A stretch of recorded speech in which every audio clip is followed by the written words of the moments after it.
The terminal at KFJ International Airport buzzed with activity. Announcements echoed, suitcases rolled by, and passengers hurried to their gates. Among the sea of travelers was Emma Carter, a confident 23-year-old whose striking presence turned heads wherever she went. With her intricately styled African braids falling gracefully over her shoulders and a pink plunging neckline dress that accentuated her elegance, Emma carried herself with a magnetic charm that was impossible to ignore. Emma wasn't just a beautiful traveler. She was the daughter of Harry Carter, the CEO of Airlines. Despite her family's prominence, Emma had always worked to prove herself as more than just her father's daughter. Her poise and intellect were as captivating as her appearance, and she had quickly made a name for herself as a rising star in the aviation industry. As she approached the gate, the agent offered her a warm smile. Emma returned the smile, her confidence evident in her posture.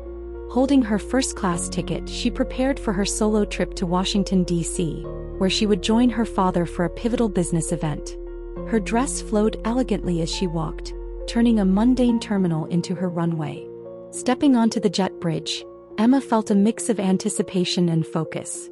Passionate about aviation, she couldn't wait to share her ideas with her father. She had been working tirelessly on a presentation that could redefine aspects of the airline's operations. Little did she know, this flight would challenge her resilience in ways she hadn't expected. Emma found her seat, 2A in first class, by the window, where the afternoon sun illuminated her radiant complexion. She carefully stowed her carry-on bag under the seat, her movements graceful and deliberate. Pulling out her notebook, she prepared to refine her presentation. As she began jotting notes, the hum of the engines and the murmur of other passengers faded into the background. Her sharp features and commanding presence caught the attention of more than a few curious eyes. Sophie Harper, a flight attendant with a reputation for her no-nonsense demeanor, scanned the first-class cabin.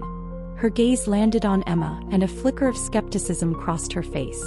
Sophie, accustomed to making snap judgments, seemed unable to reconcile Emma's youthful appearance and casual elegance with the exclusivity of first class.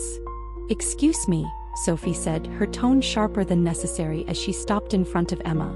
"Are you sure you're in the right seat?" Emma looked up from her notebook, her calm expression betraying no hint of irritation. "Yes, this is my seat," she replied, her voice steady and composed. Sophie's eyes narrowed slightly. "First class isn't for standby passengers or upgrades. This section is for paying customers only." Emma raised an eyebrow, her confidence undeterred. "I am a paying customer," she said firmly, holding up her ticket. Without even glancing at the ticket, Sophie's tone hardened.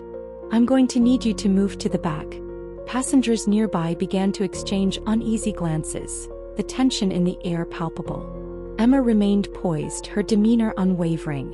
"This is my assigned seat," she said again, her voice calm but authoritative. Sophie's irritation flared. "If you don't move, I'll have to ask you to leave the plane." Emma hesitated, her frustration mounting, but before she could respond, Sophie radioed the gate agent. "Remove this passenger," she demanded. Moments later, Emma stood outside the plane, her head held high despite the humiliation. The soft fabric of her dress moved gently in the terminal's air-conditioned breeze, a stark contrast to the tension she felt inside. She refused to let the unfairness of the situation dampen her spirit. Alexa Harris, the terminal manager, spotted Emma near the gate. Her sharp eyes immediately recognized her. "Emma," she called, her tone a mixture of concern and familiarity. "What's going on?" Emma explained the situation with unwavering composure, her voice carrying both frustration and dignity. "The flight attendant said I don't belong in first class and didn't even check my ticket." Alexa's expression darkened as she processed Emma's words. "Stay right here," she said firmly, pulling out her phone. Moments later, Harry Carter arrived, his commanding presence filling the gate area. He moved with purpose, his sharp suit contrasting against Emma's flowing pink dress. "Are you all right?" he asked, his voice steady but tinged with concern. Emma nodded, her confidence intact. "I'm fine, but this isn't okay." Harry's jaw tightened. "Let's fix this." With Emma by his side, Harry reboarded the plane. The murmurs of passengers grew louder as they recognized him. The elegance and strength of Emma's presence beside him made the scene even more striking. Harry approached Sophie, whose face paled at the sight of him. "Are you the flight attendant who removed my daughter from her seat?" he asked, his tone controlled but icy. Sophie stammered, "I didn't realize she was your daughter." "That shouldn't matter," Harry replied sharply. "You judged her without even checking her ticket. Is this how you treat passengers, or just the ones you think don't belong?" Sophie fumbled for a response, but Harry didn't wait for one. Turning to the cabin, he addressed the passengers. "Ladies and gentlemen, I apologize for this incident. No one should be treated this way regardless of who they are or how they look. This behavior is unacceptable and does not reflect the values of Aros Airlines." The cabin erupted in applause. Emma stood tall, her braids framing her confident smile as she took in the passengers' support. Harry turned back to Sophie. "You're relieved of your duties for this flight. HR will handle the rest." Sophie exited the plane, her head bowed as Emma returned to her seat. Passengers offered her warm smiles and words of encouragement. Her poise and grace had left a lasting impression. "Are you okay?" Harry asked gently. "I'm fine now. Thank you," Emma replied, her voice soft but resolute. In the weeks that followed, Aros Airlines launched a comprehensive training program on bias awareness and customer service. Emma became a prominent voice in the initiative, determined to ensure no one else experienced what she had.